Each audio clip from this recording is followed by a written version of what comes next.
ജയലക്ഷ്മി, ഇന്നൊരു ശനിയാഴ്ചയാണ്. സാധാരണഗതിയിൽ ഇന്ന് സ്കൂള് ഇല്ലാത്ത ദിവസമാണ്. അതുകൊണ്ട് തന്നെ ട്യൂഷനെല്ലാം പോയി അതിനുശേഷം വീട്ടിലെത്തി കളിച്ച് ആഘോഷിച്ച് അനിയനുമായി സന്തോഷം പങ്കിട്ട് കൂട്ടുകാരുമായി കളിച്ചുല്ലസിച്ച് നടക്കേണ്ട മിഥുനാണ് യഥാർത്ഥത്തിൽ ഇന്ന് ഈ താലൂക്ക് ആശുപത്രിയുടെ മോർച്ചറിയിൽ തണുത്തുറഞ്ഞ് കിടക്കുന്നത്, ചേതനയേറ്റ് കിടക്കുന്നത്.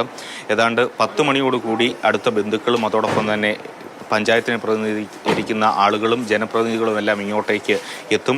ഇവിടെ നിന്ന് മൃതദേഹം ഏറ്റുവാങ്ങിക്കൊണ്ടൊരു വിലാപയാത്രയായിട്ടായിരിക്കും ആദ്യം സ്കൂളിലേക്ക് പോകുക. ഒരു 10 മണിയോടുകൂടി ഇവിടുത്തെ നടപടിക്രമങ്ങളെല്ലാം തന്നെ പൂർത്തിയാക്കിക്കൊണ്ട് മൃതദേഹം സ്കൂളിലേക്ക് എത്തിക്കുക എന്നുള്ളതാണ് ഇപ്പോൾ തീരുമാനിച്ചിരിക്കുന്നത്.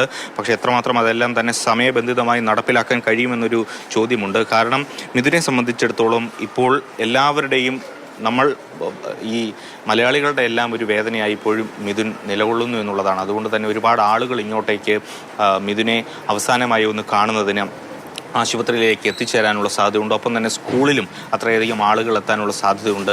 കഴിഞ്ഞ ദിവസമെല്ലാം നമ്മൾ കണ്ടു, വീട്ടിലെല്ലാം അണമുറിയാതെ ഇങ്ങനെ ആളുകൾ പല സ്ഥലങ്ങളിൽ നിന്നുള്ളവർ, വിവിധ നാനാ തുറകളിൽ നിന്നുള്ളവരെല്ലാം തന്നെ വീടിലേക്ക് എത്തിയിരുന്നു. അതോടൊപ്പം തന്നെ ഈ താലൂക്ക് ആശുപത്രിയിലേക്കും ഇനി കൂടുതൽ ആളുകൾ ഒരു പക്ഷേ എത്താനുള്ള സാധ്യതയുണ്ട്. അതിനുശേഷം ഒരു വിലാപയാത്രയായിട്ട് പോകും എന്നുള്ളത് തന്നെയാണ് ഈ ഘട്ടത്തിൽ മനസ്സിലാക്കേണ്ടത്.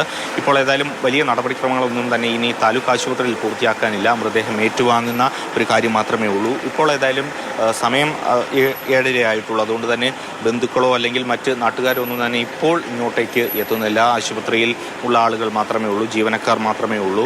ഇനി കൂടുതൽ ആളുകൾ ഇങ്ങോട്ടേക്ക് ഒരു പക്ഷേ ഒരു 8-8:30 എത്തുമെന്നുള്ളതാണ് നമ്മൾ പ്രതീക്ഷിക്കുന്നത്. ഏതായാലും സ്കൂളിലും അതോടൊപ്പം തന്നെ വീട്ടിലും പൊതുദർശനമുണ്ടാകും. സ്കൂളിൽ ഈ നാട്ടിലുള്ള ആളുകൾ, അതോടൊപ്പം തന്നെ സ്കൂളിൽ മിഥുനൊപ്പം പഠിച്ച സഹപാഠികൾ, ആളുകളൊന്നും ഇപ്പോൾ അവിടെ എത്തിയിട്ടില്ല. ശാസ്താംകോട്ട താലൂക്ക് ആശുപത്രിയിൽ ഇനിയേ ആളുകളൊക്കെ എത്തി തുടങ്ങുകയുള്ളൂ. അതിനുശേഷം ഒരു വിലാപയാത്രയായിട്ടായിരിക്കും മിഥുന്റെ ഭൗതിക ശരീരവുമായി സ്കൂളിലേക്ക് പോവുക എന്നൊരു വിവരമാണ് സ്റ്റെഫിൻ നൽകുന്നത്. പല അഭിപ്രായങ്ങളും, അതായത് പല പ്രതികരണങ്ങളും മിഥുന്റെ മരണവുമായി ബന്ധപ്പെട്ടുണ്ടായിരുന്നു. ആ കുടുംബത്തിന്റെ അവസ്ഥ, ദയനീയാവസ്ഥയുമായി ബന്ധപ്പെട്ടും വിവിധ തരത്തിലുള്ള പ്രതികരണങ്ങൾ വന്നിരുന്നു. ആ അമ്മയ്ക്ക് ഒരു ജോലി നൽകണം എന്നതടക്കമുള്ള കാര്യങ്ങൾ. നമുക്ക് ചില പ്രതികരണങ്ങൾ കൂടി കേട്ടുവരാം.